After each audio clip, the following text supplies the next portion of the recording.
സർക്കാരിന്റെ വികസന നേട്ടങ്ങൾ ജനങ്ങളിൽ എത്തിക്കാനാണ് പരിപാടിയെന്നും ധൂർത്തെന്ന യുഡിഎഫിന്റെ ആരോപണത്തിൽ കഴമ്പില്ലെന്നും മന്ത്രി എ.കെ. ശശീന്ദ്രൻ.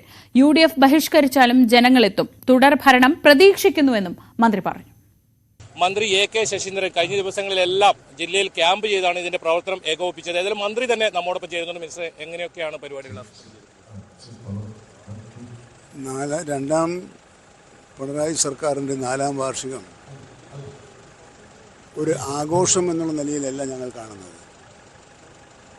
ഞങ്ങളുടെ പോയ വർഷങ്ങളിലെ പ്രവർത്തന മികവ്, അതിൻ്റെ ഫലമായി ജനങ്ങൾക്ക് നൽകാൻ കഴിഞ്ഞിട്ടുള്ള സൗകര്യങ്ങൾ, ആ സൗകര്യങ്ങൾ നാട്ടിലുണ്ടാക്കിയ വികസന മാറ്റങ്ങൾ, ആ മാറ്റങ്ങളുടെ ഫലമായി കേരളം ആകെ ഉണർന്ന് പ്രവർത്തിക്കുന്ന വികസന തരംഗം എന്താണ് എന്ന് ജനങ്ങളിൽ ബോധ്യപ്പെടുത്തുക എന്നതാണ് ഞങ്ങൾ ഈ പരിപാടി കൊണ്ട് ഉദ്ദേശിക്കുന്നത്.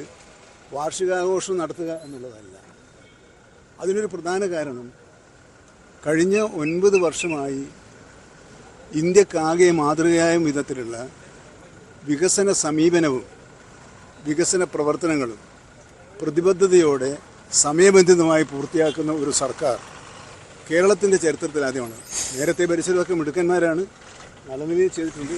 പക്ഷേ ഒരു 30 വർഷം മുമ്പിൽ കണ്ടുകൊണ്ട് ആ കാലമാകുമ്പോഴേക്കും കേരളം എന്താണ് നേടേണ്ടത് എന്ന ഒരു ബ്ലൂ പ്രിൻ്റ് മനസ്സിൽ വെച്ചുകൊണ്ട് ആസൂത്രിതമായി നടത്തുന്ന പ്രവർത്തനം. അതുകൊണ്ട് തന്നെ ഓരോ കൊല്ലവും ഞങ്ങൾ നടത്തിയിട്ടുള്ള പ്രവർത്തനങ്ങളെക്കുറിച്ച് ഒരു റിവ്യൂ ആണ് ഇപ്പോൾ ജനങ്ങൾ നടത്തുന്നത്.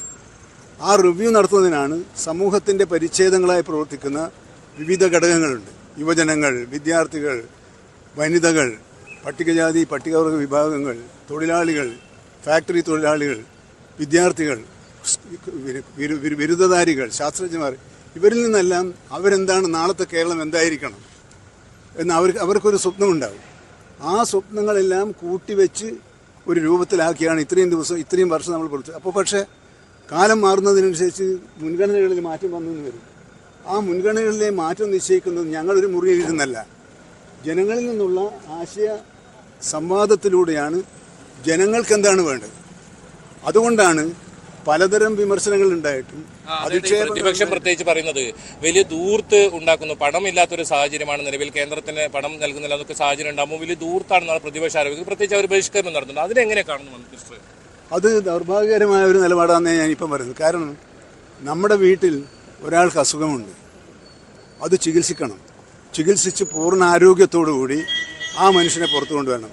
പണച്ചെലവുള്ളതാണ്. പണച്ചെലവുണ്ടെന്ന് ചോദിച്ചാൽ ചെയ്യാതിരിക്കില്ല. അപ്പം നമുക്ക് ഈ സമൂഹത്തിന്, ഈ കേരളത്തിൽ കുറേ ദൗർബല്യങ്ങളുണ്ട്, കുറേ പോരായ്മകളുണ്ട്. വികസന കാര്യത്തിൽ നമ്മൾ വളരെ പതുക്കെയായിരുന്നു. അത് ആ മെല്ലേപ്പോക്ക് അവസാനിപ്പിച്ച് ഊർജ്ജസ്വലമായി മുന്നോട്ട് പോകണമെങ്കിൽ അടിയന്തര പ്രാധാന്യത്തോടുകൂടി ചില കാര്യങ്ങൾ ചെയ്തേ പറ്റൂ. അതിന് ജനങ്ങളെ ഒപ്പം നിർത്തണമെങ്കിൽ എന്താണ് നേട്ടങ്ങൾ, എന്താണ് കോട്ടങ്ങളെന്ന് ജനങ്ങൾ വിലയിരുത്തണം. അത് അവരെ മുമ്പിൽ അവതരിപ്പിച്ചാലേ ജനങ്ങൾക്ക് വിലയിരുത്താൻ കഴിയും. ജനങ്ങൾ അറിയരുത് എന്നാഗ്രഹിക്കുന്ന പ്രതിപക്ഷമാണ് ഞങ്ങൾ നടത്തുന്ന ഈ പ്രവർത്തനത്തെ വിമർശിക്കുന്നത്. പക്ഷേ അവരെ ജനങ്ങൾ ഒറ്റപ്പെടുത്തും എന്നാണ് എനിക്ക് പറയാൻ. മറ്റൊരു കാര്യം പ്രതിപക്ഷം പറയുന്നത്, ഇതിപ്പോ സർക്കാർ തദ്ദേശ തെരഞ്ഞെടുപ്പ്, നിയമസഭാ തെരഞ്ഞെടുപ്പ് വരാനിരിക്കുകയാണ്, അതിനുവേണ്ടി ഉപയോഗിക്കുകയാണ് ഈ ഒരു സംവിധാനം എന്നാണ്. അത് എന്തെങ്കിലും വസ്തുണ്ടോ? അല്ല, 4ാം വാർഷികം അല്ലല്ലോ, 1ാം വാർഷികവും 2ാം വാർഷികവും ഒക്കെ നമ്മളിത് ചെയ്തില്ലേ? ആ ചെയ്തൊക്കെ തെരഞ്ഞെടുപ്പുമില്ല. എന്നാൽ തെരഞ്ഞെടുപ്പിനെ മുന്നിൽ കാണാതെ സന്യസിക്കാനുള്ള പരിപാടികളാണോ പ്രതിപക്ഷം നടത്തിക്കൊണ്ടിരിക്കുന്നത്?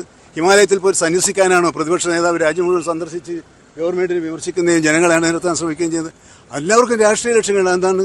വീണ്ടും ജനങ്ങളെ സേവിക്കാനുള്ള അവസരം ഞങ്ങൾക്കുണ്ടാകണം. ഞങ്ങളുടെ കാഴ്ചപ്പാടനുസരിച്ച് ഒരു കേരളത്തെ പണിയണമെങ്കിൽ ഇനിയും ഞങ്ങൾക്ക് അധികാരത്തിൽ വരുന്നത്. കാരണം അധികാരം ഒരു ഘടകമാണ്. അപ്പോൾ തെരഞ്ഞെടുപ്പിൽ പോകുന്നതിന് മുമ്പ് നിങ്ങളോട് ഞങ്ങളെന്താണ് പറഞ്ഞത്, ആ പറഞ്ഞത് ചെയ്തിട്ടുണ്ടോ ഇല്ലയോ എന്ന് കാണാൻ ജനങ്ങൾക്ക് അവസരം ഉണ്ടാക്കി കൊടുക്കണം. ആ ചോദ്യങ്ങൾക്കാണ് തെരഞ്ഞെടുപ്പ് കാലത്ത് ജനങ്ങൾ ഉത്തരം പറയേണ്ടത്. അങ്ങനൊരു ഉത്തരം ഞങ്ങൾക്ക് കിട്ടിയതുകൊണ്ടാണ് 2ാം ഊഴം എന്ന് പറയുന്ന അത്ഭുതം കേരളത്തിൽ സംഭവിച്ചത്. നാളെ തുടർച്ചയായി മറ്റൊരു അത്ഭുതങ്ങൾ സംഭവിക്കുമെന്ന് അവർ ഭയപ്പെടുന്നു. ആ ഭയപ്പാടിൽ നിന്നും ഉയർന്നു വന്ന വിമർശനമാണ്. അവരുടെ കൂടെ നേതാക്കന്മാരിവിടെ വരികയില്ലെങ്കിലും അവരെ അനുകൂലിക്കുന്ന നിരവധി ജനങ്ങൾ ഈ വരുന്ന ഒരാഴ്ചക്കാലം ഈ നേട്ടങ്ങൾ കാണാൻ ഈ പന്തലിലെത്തുന്ന അത്ഭുത കാഴ്ചക്കും കാസർഗോഡുകാർക്ക് സാക്ഷ്യം വഹിക്കേണ്ടത്. അതായത് 9 വർഷക്കാലത്തെ സർക്കാരിന്റെ നേട്ടം ജനങ്ങളിലെത്തിക്കുക, അതോടൊപ്പം 3ാം ഭരണം എന്താ പുതിയ കാഴ്ചപ്പാട് എങ്ങനെയായിരിക്കണം? പുതിയ മുൻഗണനകളെന്ന് കാഴ്ചപ്പാടുണ്ട്. പുതിയ മുൻഗണനകൾ എന്തായിരിക്കണം? എവിടെയാണ് നിക്ഷേപിക്കേണ്ടത്? എവിടെയാണ് കൂടുതൽ ശ്രദ്ധിക്കേണ്ടത്? തുടങ്ങിയ കാര്യങ്ങൾക്ക് ജനങ്ങളാണ് ഞങ്ങളെ ഓഡിറ്റ് ചെയ്യുന്നത്. ഇത് ജനകീയ ഓഡിറ്റിന് വേണ്ടി ഞങ്ങൾ റിപ്പോർട്ട് സമർപ്പിക്കുകയാണ്. ഇത് കേരള സർക്കാരിൻ്റെ പ്രവർത്തനങ്ങളെക്കുറിച്ചുള്ള റിപ്പോർട്ടാണ്. ആ റിപ്പോർട്ട് ഓഡിറ്റ് ചെയ്യാനാണ് ജനസഹസ്രങ്ങൾ ഇവിടെ എത്തുക. അവരുടെ ഓഡിറ്റിങ്ങിൽ ഞങ്ങൾക്ക് A+ മാർക്ക് കിട്ടും എന്നാണ് ഞങ്ങൾ പ്രതീക്ഷിക്കുന്നത്. എന്തായാലും സർക്കാരിന്റെ വികസന പ്രവർത്തനങ്ങൾ ജനങ്ങളിലേക്ക് എത്തിക്കുക എന്നതാണ് മന്ത്രി വ്യക്തമാക്കുന്നത്. പ്രതിപക്ഷത്തിന്റെ ഏതെങ്കിലും തരത്തിലുള്ള ആരോപണം അതെല്ലാം മന്ത്രി തള്ളുന്ന സാഹചര്യം കൂടിയാണുള്ളത്. ക്യാമറാമാൻ സുമേഷ് മൊറാഴൊപ്പം KB ബൈജു, News 18 കാസർഗോഡ്.